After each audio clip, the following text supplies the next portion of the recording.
Dr. Stückelberger, can you hear us? Yeah. Can you tell us what you do? What is your background? Yes, I've been my whole life a scientist, actually, so health scientist.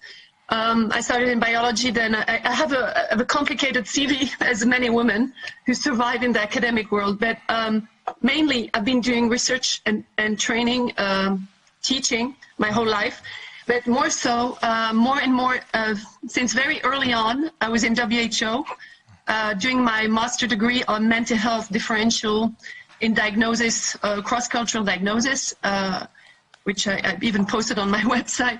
And then I was taken in a geriatric unit with WHO Collaborative Studies and the Hospital of Geneva, Switzerland, to do research. And research was always and more for political decisions.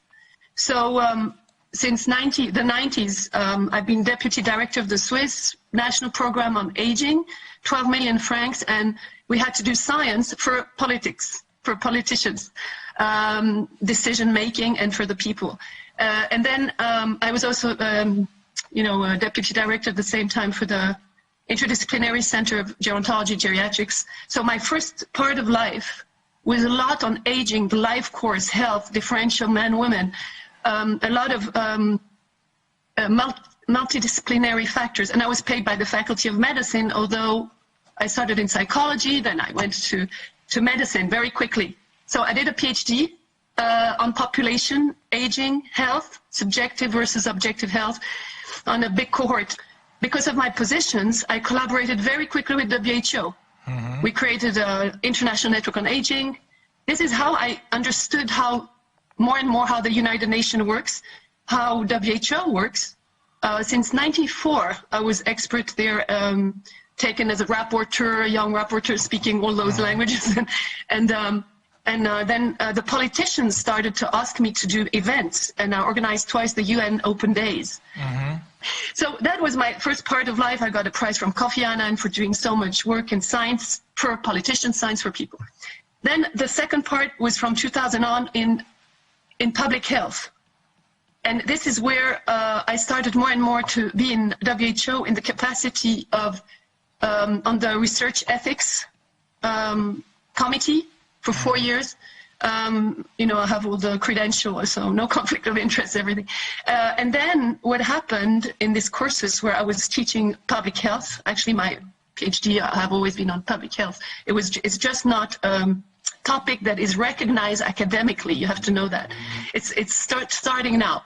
So the Geneva University asked me to take a mandate with WHO because I was so involved with the United Nations. And I did that, and it was on international health regulation, and that was in 2009.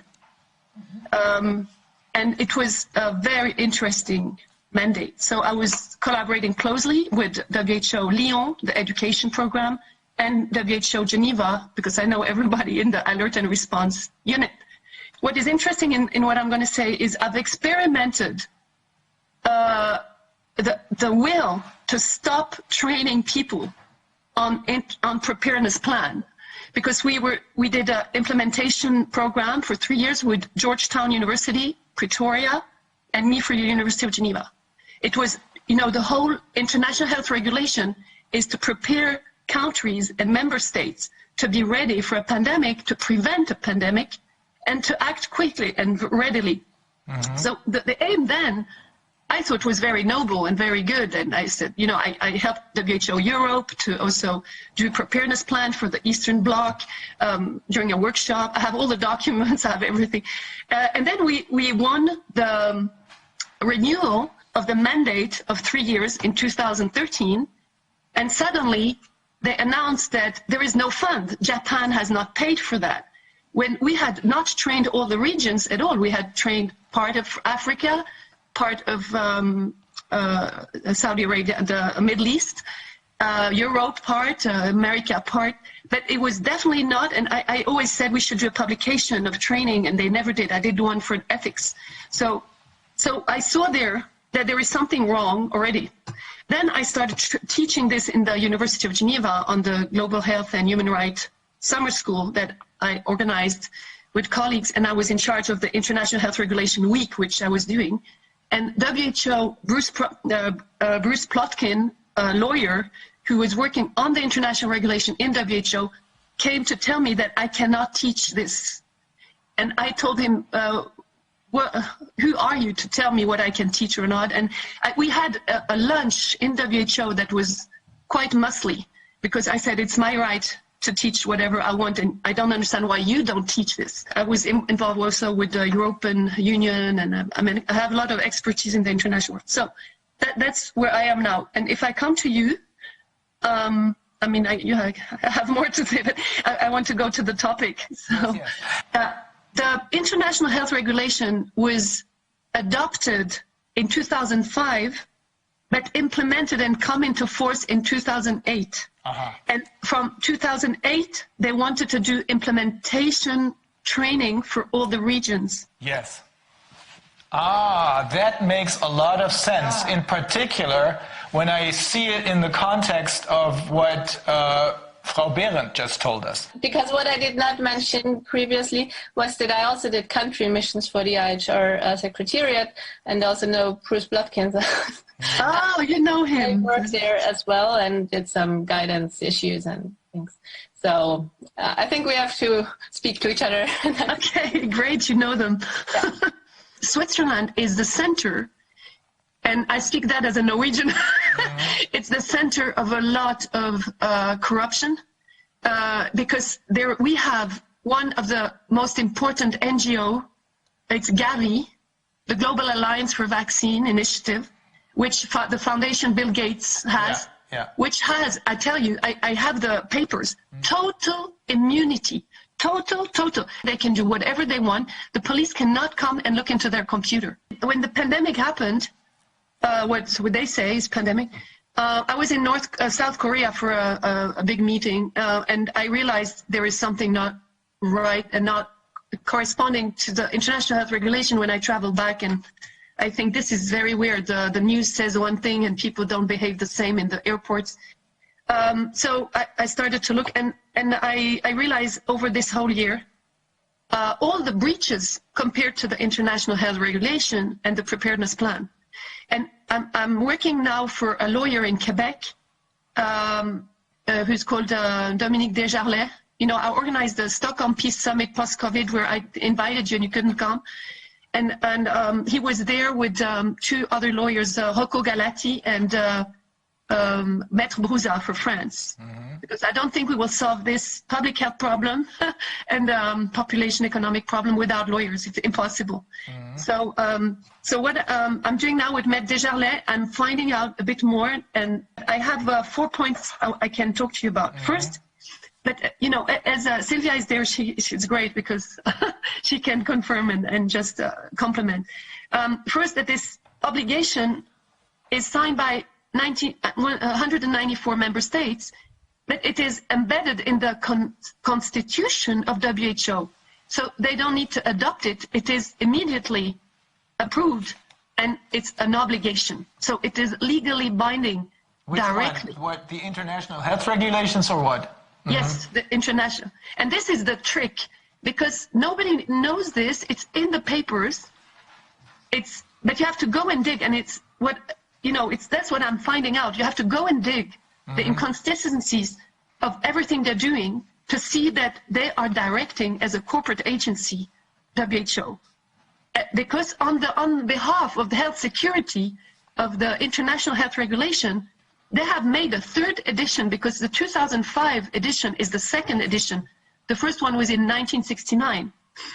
But the booklet of 2005, you know, I don't know if you've seen it. The booklet, this one, you see, it's 2005, but it's written second edition, and the third edition comes, I saw just now, in 2014, would enter into force in 2016.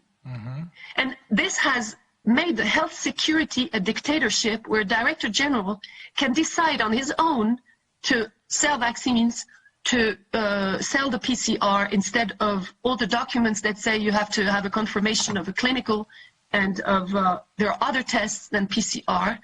So I'm finding out some inconsistencies that have not been used at all in law. So the first one is this, it's an obligation. So if it's an obligation, what Tedros, I'll call him Tedros, says, this Secretary General terrorist in WHO, when he says something, all the countries have to obey under law. All the member states of the WHO, everyone Yes. who signed the agreement with the WHO, because automatically, because as you're saying, this is part of the constitution of the WHO, this is binding law for everyone who's a member of the WHO. Right. Okay. With two reservations. There are two countries, because I was teaching that, so I know.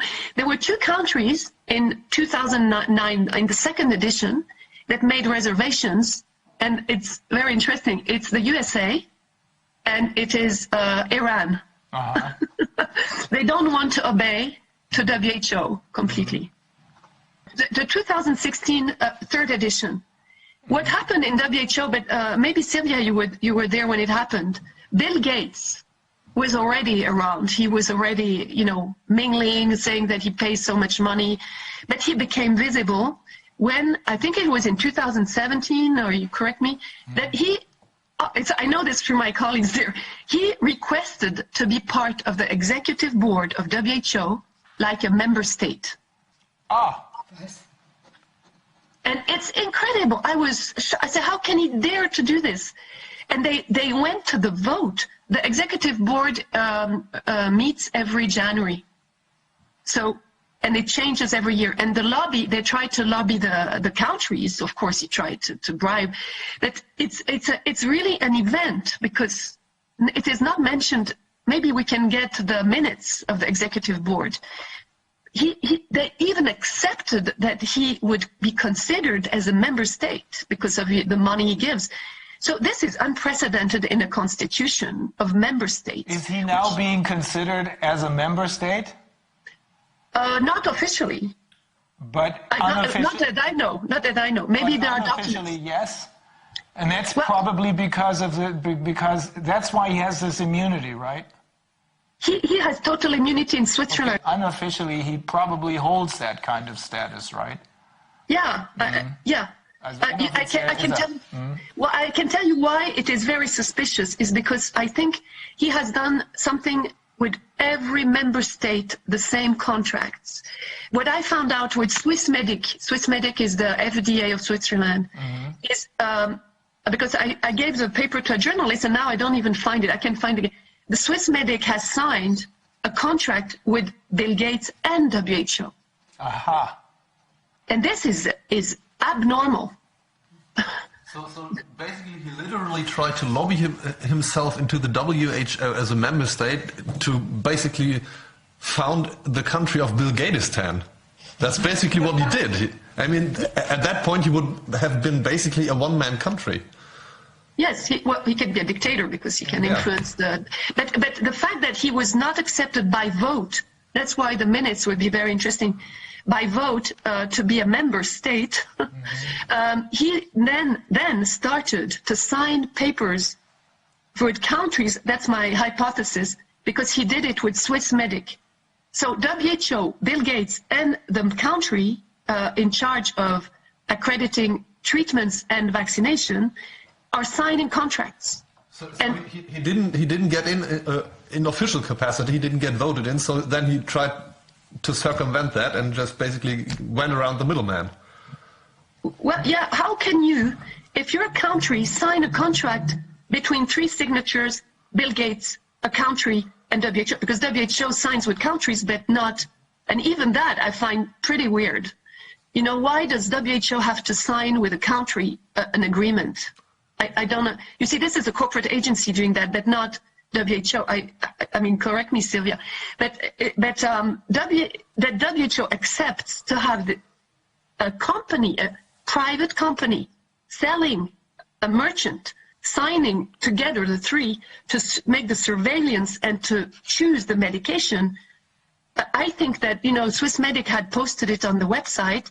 I think that every country, that's my hypothesis, they have done this everywhere. That's why everybody says the same thing in the train, the same message. every week there's the same thing happening. Tell us more about this immunity. How does this work? Yeah. Okay. I can find again the document. It's also in German because Switzerland is also in German, and you can have a look. It's shocking. It's the normally NGOs, because I have been an NGO and I'm an NGO activist with academics in the UN since 20 years. An NGO has a status of accreditation to the United Nations. You can come and speak, you're an observer, but you cannot intervene in many things. And you don't have immunity. If you open an office, you are submitted to taxation. Gavi has no taxes to pay. This is very strange. Switzerland is hosting an NGO, international, who doesn't pay taxes and who has total immunity. There are clauses in there. You can just read them. I will find it for you. The police cannot come and take a computer. If there is a criminal problem in the office, the police cannot get in. So they're criminally immune. Yes, criminally immune from any criminal sanctions. Yeah, I just looked it up. They have qualified diplomatic immunity within their area of operations. Since what's the name? I think they have qualified diplomatic immunity, and they don't pay taxes since 2009. I just looked it up. They ratified a law in Switzerland in 2009. Genau, darf ich das nochmal bestätigen, das weiß ich auch alles und das ist auch Untersuchungsgegenstand dieser Shared Responsibilities Untersuchung. Von daher weiß ich das nämlich, dass die es aufgenommen hat. Das ist von 2014 die Arbeit. Und ja, also wie gesagt, ich kann das nur bestätigen. I looked it up because you just said nobody knows about that. It's actually even published on Wikipedia. Yeah, but people don't know it because nobody cares. Because obviously that's the thing. Nobody cares. Nobody. In the details. We don't even think that it's possible. Yes, exactly. As citizens. That's why we're not thinking about that. That's why we're not thinking about where is the basis for all this. Because we simply accept what is being told. And now we're going to start thinking, and I think many more people are going to start thinking, because this is extremely important information. Everything is out there in the open, but most people don't want to see it because they don't believe that that can be possible. And I mean, it's not about saying that anyone's doing, running around harvesting organs from African children or something like that, something horrible like that. Nobody's claiming that Bill Gates is doing that or anyone is doing that. But he could. Yeah, that's the problem. We as a society should ask ourselves, should we endow any single person or any conglomerate of persons with such incredible amount of power without any kind of democratic responsibility and legitimacy behind themselves? That's the question we should ask ourselves, not if somebody's going to abuse that power, because the abuse is inevitable. As soon as somebody has this kind of power, they're going to abuse it. Not today, not tomorrow, but eventually they're going to abuse it because simply because they can. Mm-hmm. But why them and not us? I have NGOs. Why can they do it and not another NGO? This is the question. Yeah. And also there's a difference with like a normal diplomatic immunity, because this is usually these people come and they just work on relationships, and maybe they have a speeding ticket, or I don't know. I mean, of course they some kind of political legitimacy. Also, but not in this case. Nobody ever voted for him. Someone comes into another country and has like total immunity also for like all business transactions and all that. I mean, that's crazy. It's absolutely. They have crazy. less immunity than Bill Gates. Apparently, that's my friends telling me. So maybe you know more, but the diplomats don't have a total immunity. No, they don't. Yeah. A similar revelation when we were dabbling with European agencies. We found out that in the national regulations about, for example, the European Central Bank in Frankfurt, they have literal diplomatic immunity, and there is no regulation to lift it. So the head of the European Central Bank, for example, if he says, I don't want any kind of seizure of my computers, or I don't want the police in here, they can't go in. Yeah. It literally says that in the law. When he says no, they can't do it. Yeah. And that's basically the same for every European agency. And there are no regulations in place, who would be responsible to lift that immunity? It's not even conceptually possible to do that. And here it's the same, but at least with European agencies, you have at least some kind of democracy behind it. And here it's just, well, now there's immunity and he can do whatever he wants. And the extent of this is much bigger because I know also that in Basel they have the Bank of Settlement. Yeah. Which is, I think, a very important organ of this whole stuff. International Bank of, IBS, I think. Which can take the property away from people or something like that. I'm not a specialist in that. But what I'm saying is that it's not only Gavi, it is a whole system organized. And it's very interesting to look at the historical chronology. Because in 2009 was the first year of the implementation of this huge health security governance. And that's when Bill Gates started to sign things and started moving.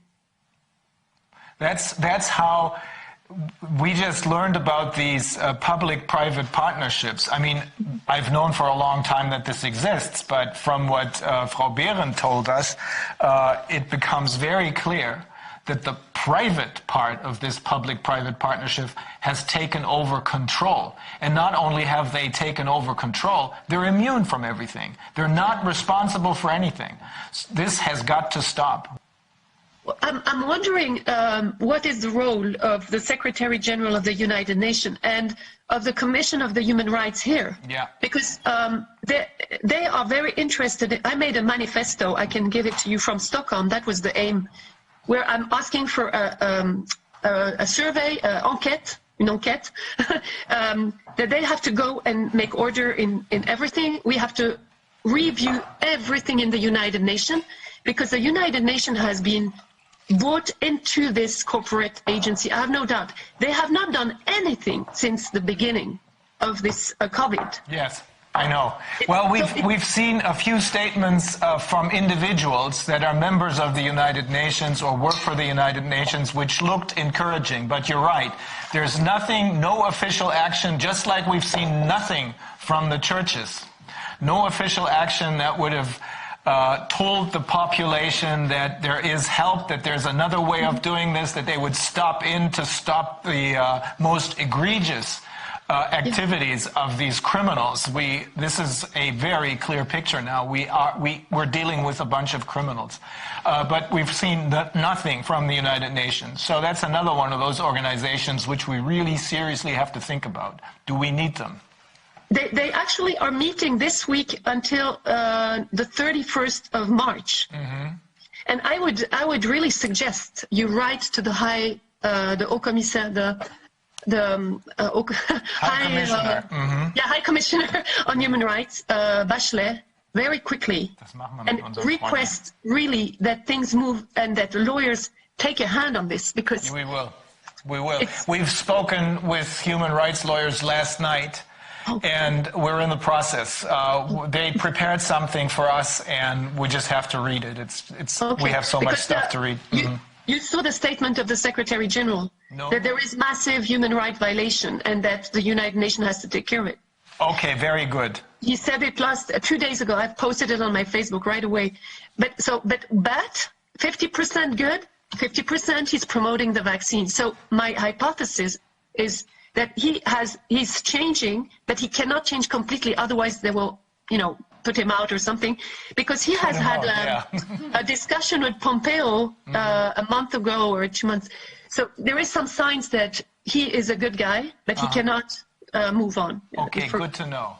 Okay, Frau Stückelberger, we are in a little bit of a bind because our next guest has only so much time. Is there something else that we need to know? I'll tell you very quickly then. I can send you an article from David Fiedler, who's a lawyer, who has written an article from International Sanitary Convention to Global Health Security. He was very worried of the International Health Regulation when he wrote this, saying that it is becoming a global governance. So I think that would clarify some things too.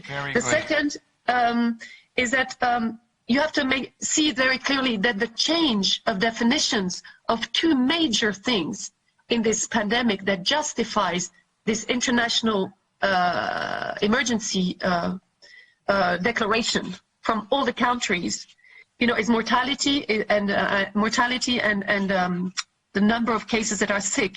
But it's not only that. They are taking definitions that they changed in 2009. Two things very important.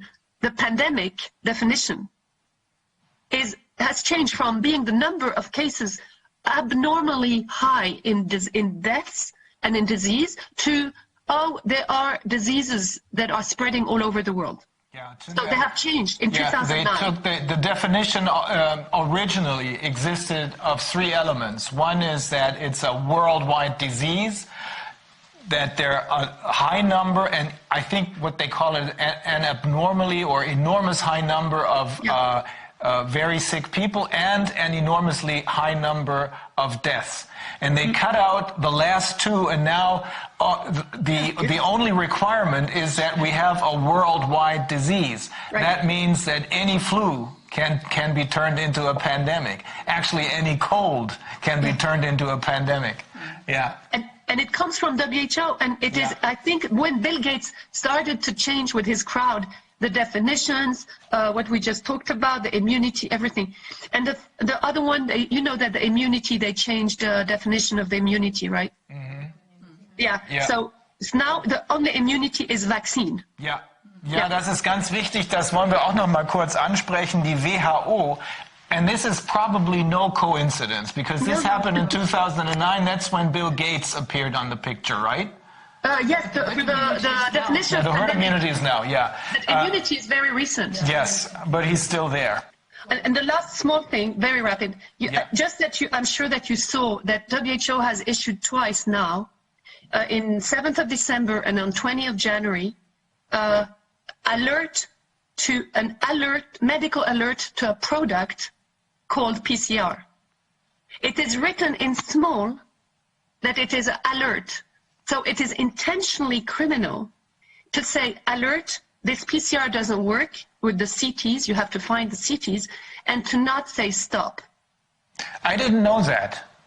Oh, okay. So they have an official alert, meaning you can't use PCR tests to detect infections, and at the same time they're still pushing the PCR test as the only means or the best means to detect infections. Yes. That is very interesting to know. And it's intentional, because they say in the recommendation you have to ask for the CT when you do the PCR.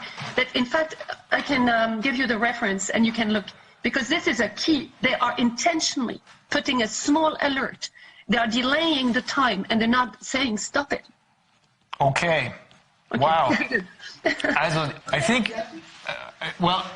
think we pretty much covered everything thus far. We're probably going to meet again, but I'm very grateful for you taking the time and being here with us today. Same with Frau Behrendt. Also ich danke Ihnen beiden, Frau Stückelberger und Frau Behrendt. Das war extrem aufschlussreich in Bereichen, über die wir bisher so nichts wussten. Super, danke. Sehr gut. Okay. Ich danke Ihnen für Ihre Arbeit auch. Danke. Geht nicht ohne Leute wie Sie. Okay, also bis dann, ne? Okay, tschüss.